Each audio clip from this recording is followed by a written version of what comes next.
Alright then, so currently I am busy encoding my previous video, so let's jump into the next one then, shall we? I wanted to play some Warrior Tribal on Arena, and this is the thing that I've been building around. I started with a list that was shared by Titan Smash MTG, and I kept on improving it until I ended up with this particular little list right here. I only played about 10 to 15 games with it, I guess, so it still needs to be tested quite a bit, but I'm quite happy with it. It's a very fun list. I added these Shatterskull Smashings and the Valakut Awakening because it gives some decent reach to remove some stuff off the battlefield. And sometimes you need to pay life to make this come into play, but when you have big beefy warriors on the battlefield anyways that can block for you, that's usually not too much of a problem, to be honest. But with that said, what you want to do with this particular deck is you want to just curve out your warriors like you usually do, slap some equipment on them, either the Relic Axe or the Maul of the Skyclaves. The Akiri helps you to draw when you have equipped warriors attacking in. Kargan Warleader helps you to buff all your warriors, and then finally we have Nahiri that can either create 1/1 warriors herself, or she can look at the top of your deck to fetch either an equipment card or a warrior card from there. It's just very solid. This one especially helps you to find the Embercleave. If you somehow didn't find it, you can -2 the moment you put it down, and then during the next turn when you are actually planning to cast the Embercleave, you can -2 again, allowing you to look pretty much 12 cards deep for a Embercleave, which is rather nice. Anyways, with that said, let's just jump into some footage and see if we can win a couple of games with this particular little deck right here.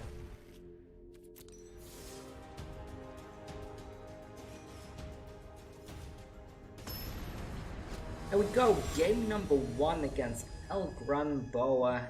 Hope I pronounce it correctly, and let's have a look. So we have 2 lands, one comes into play tapped. We don't have any 1-drops, so this is kind of fine, I guess. We have this tapped land over here as well.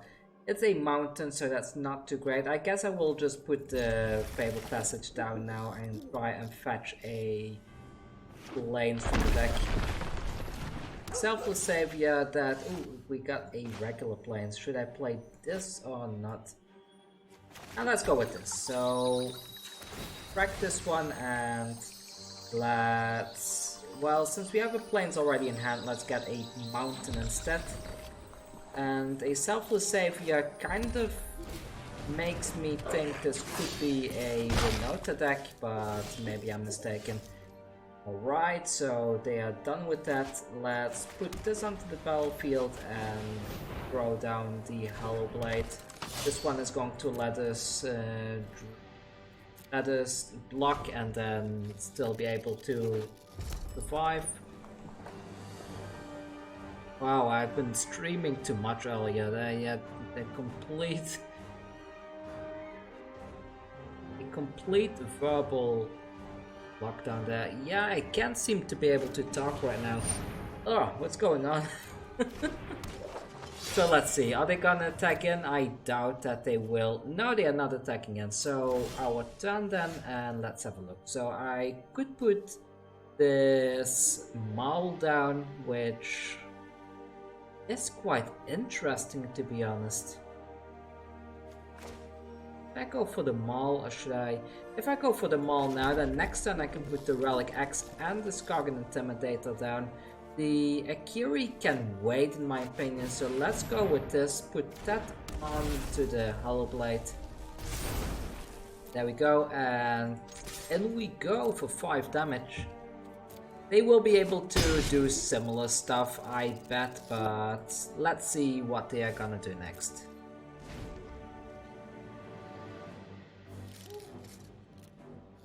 Seems my ability to speak has returned slightly. They have a Maul of themselves. Going onto the Fireblade Charger, alright, so that's a 3/3 first striker. Opponent attacks them with everything. They get a card draw because of the Akiri. I guess I need to play my own Akiri now just to not lose the terms of value. Down to 12. Okay, anything else? My turn.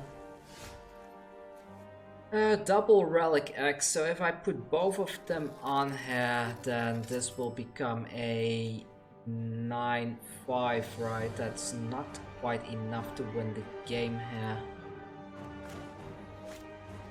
But I could do this, like put one of these down now instead of the Akiri anyways, and just slap this onto... who shall I put this on? I think I still put it on here, to be honest, and just attack in with a 7-4 because this kind of puts them in a position that they have to block. And turn there, and let's see what's gonna happen now. Quite surprising that the first game we play we are in a mirror matchup, but oh well, that's just the way that magic works nowadays, right?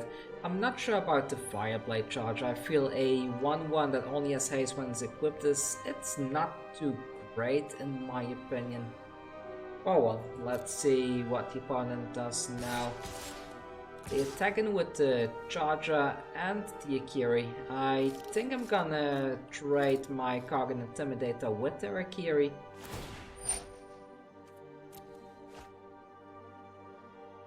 If they put an Embercleave down now, then I'm really screwed, I guess. If there's an Embercleave, then this becomes... yeah. Oh well, if there's an Embercleave, I'm dead anyway, so let's just go with this and see how this is gonna go. There's likely an Embercleave now. I mean, I would be very surprised if there isn't, but then if they do win here, that's quite fine, right? So they did not have an Embercleave. What do they have then? This one can have indestructible, so I'm not really worried about this thing being removed there. They put a Hallowblade down. And another Akiri, so that's game for us then, I guess. Right, fine with me. So let's put another Relic Axe on here, just to flex a little bit more while we go in for the kill with a 9-5 in the sky. There we go. So we won game number 1. Let's move on to the next game. I will try to hurry through this a little bit so I can start recording the next video as well. Here we go, next opponent, Sandy Dog MTG is our next opponent right now, and let's have a look. So we have plenty of lands here. We have Nahiri, we can put this into play turn 1 to mana fix, so let's do this. I will grab a mountain with this because if we draw into a Embercleave, then we have our mana fixed, which will be quite nice. Falcon champion, alright, so take some damage there, and let's crack this right away for a mountain. I don't mind them knowing what I'm running. I don't like having these pop-ups the whole time asking me if I want to activate something. This way I do not get pop-ups. You can do that thing uninterrupted, and just as a much nicer experience. There is the 1-1. I haven't seen this one for ages, so let's go ahead and put Kargan Intimidator down now. And yeah, let's... oh, well. Well, there it goes, so I guess the Maul of the Skyclaves play is not going to happen anytime soon then. Down to 16, the opponent is playing a mono red version by the looks of it. That's quite cool, but I want to continue with my game plan here, so let's put these two down. I hope they don't have even more removal. I might block something here, not sure what exactly I will block though. This is a very decent mono red card. I might update the mono red deck a bit later on just to have it ready for everybody out there that wants to continue playing mono red. There are some very good cards like the land card I have that allows you to put stuff back into the deck and draw is really great. And, oh, this is problematic. Yeah, I need to do this, right? Yeah, I need to. There's no way around it. So we're probably gonna lose to mono red here, unfortunately. And we missed the land drop, so let's put this down and discard the Intimidator. We've played almost all the Intimidators in the deck right here. They attack in with both, so I need to double block here. Very sad state of affairs, but yeah, kind of to be expected. But to be fair, playing mono red in the early access event is a little bit pushing it, isn't it? But fair enough. They won. Let's move on to the next game.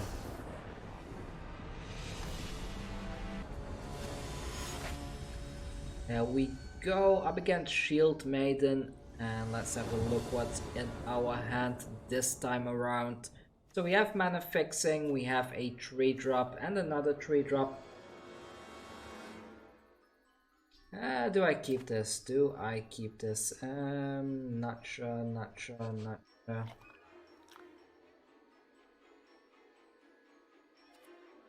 Maybe I do I now? Ah, this is a tough one. This could be quite good later on. I can also put a bunch of stuff back on turn 3. Let's keep it. Let's just go for it. So, put this into play turn 1. There we go. We have a 2-drop now. That's also really great. So since we have a 2-drop, I might just go for the Akiri play and get an Embercleave down on turn 4.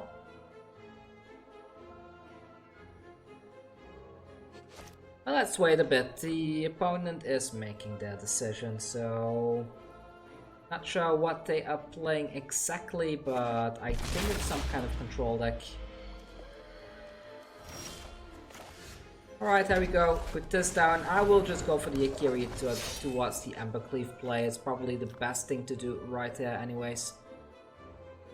With a bit of luck, these don't get removed and we get to Embercleave on turn 4, and after that, if we want to, we can Valakut's Awakening, put a bunch of stuff back into the deck and draw a bunch of stuff.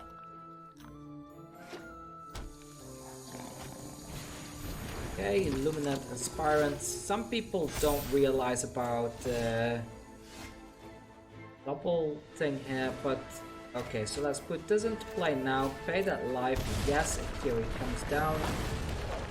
I think I want to trade. If they want to trade with my Kor Blademaster, I'm fine with that. They do not want to take the trade. Okay then, so if nothing gets removed there, I guess it's Embercleave time then. Another Luminarch Aspirant.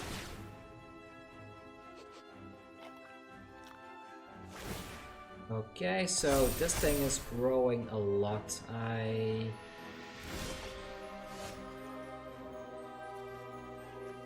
So use this. I will get a white mana, I suppose. There we go. And yeah, let's attack in. Let's see what they will do. Hope they block. They do not block here, so then it's Embercleave time. Put the Embercleave on the Akiri. There we go.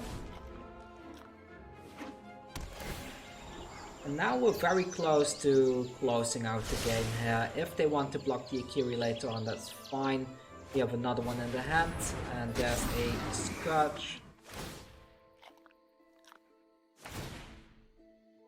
Even more counters on the Luminarch, alright, and that gets duplicated on there as well.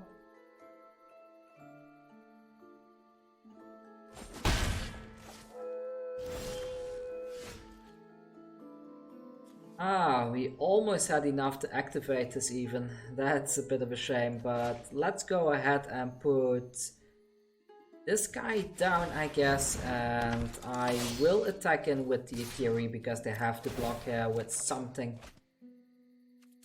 We got a nice card draw there as well, which I'm quite happy about.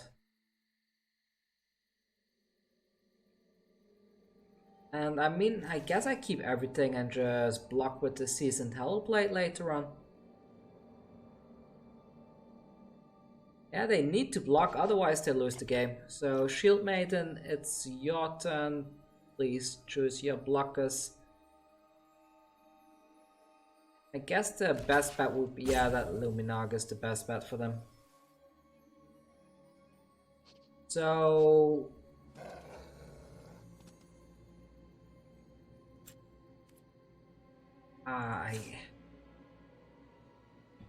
You know what? I'm gonna try and do this after the first trigger. Activate that. Yes, autopay. This one, submit. And then I think... Oh, it doesn't work. I thought the damage would still go through because it's a double strike, but... Apparently the game doesn't work in that way. Okay then, so next I will just tell them an oops, and let's see, so... That really ruins my strategy a bit, doesn't it? But it's fine, I can just go with this instead then. So pay 1 mana there, resolve that, yes please, end the turn, and then next turn I can put the Embercleave on a different target. If they attack in here, depending on how they attack in, I might block with the Hallowblade and then go in with everything else later on.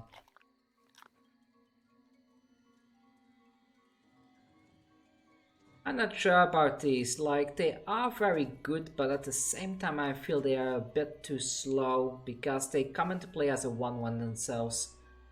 But when I see a combo like this, it's just absolutely amazing. I don't know what to think about this card, basically. That's very scary because this can... Oh, sorry. This can fight with my stuff.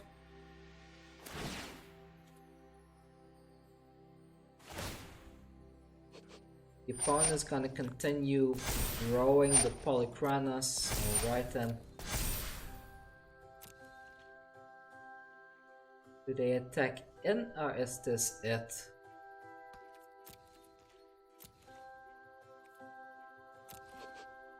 Do not attack in. Alright then, so let's draw a card then. Let's see. We have another Banneret here that can be quite useful. Can I somehow remove this? Nah, this can only deal 3 damage, right? So that's not really worth it. I will give it to the Seasoned Hallowblade here, and I will give that one indestructible, I suppose. Put this down. Should I attack him with both?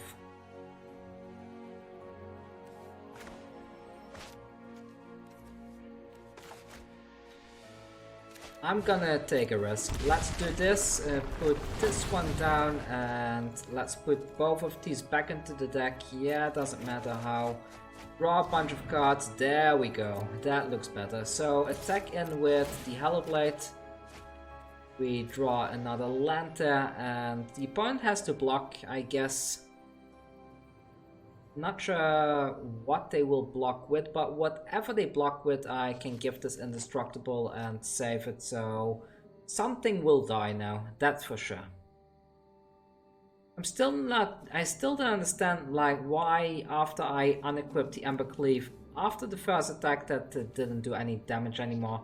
Maybe because the keyword of double strike is no longer on the creature or something like that. Okay, they sacrificed the Scourge, I see.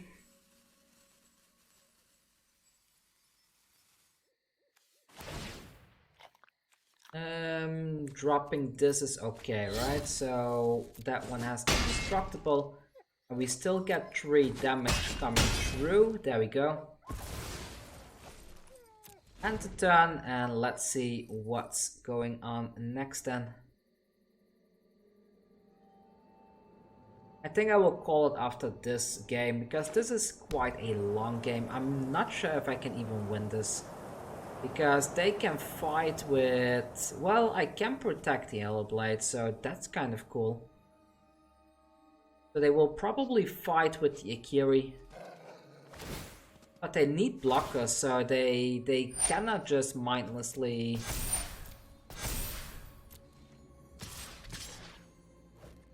Huh. Okay, well...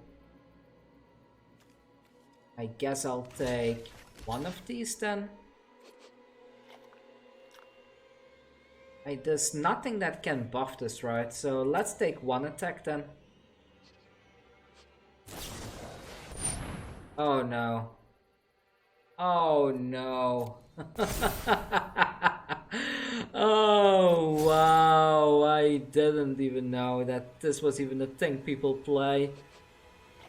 That was amazing. Well, good game opponent. I should have double blocked. It's my fault. I got greedy.